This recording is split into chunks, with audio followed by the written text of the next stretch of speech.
আসসালামু আলাইকুম। আমি বানাবো মরিচ, রসুন, পেঁয়াজের ভর্তা।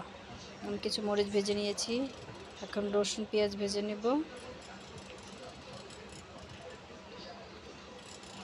হয়ে গেছে আমার ভাজা। আমি বেশি ভাজিনি, হালকা ভেজেছি।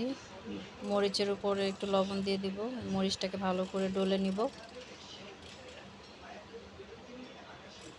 এখন পেঁয়াজের সাথে মাখাই নেব ধনিয়া পাতা দিয়ে। আমি সর্ষের তেল দিয়ে দিব।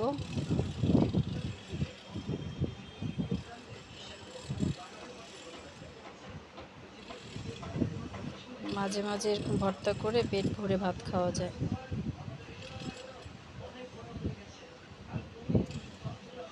আপনারা ভর্তাটা বানিয়ে খেয়ে দেখবেন, খুবই ভালো লাগে। অবশ্যই ট্রাই করবেন। আল্লাহ হাফেজ।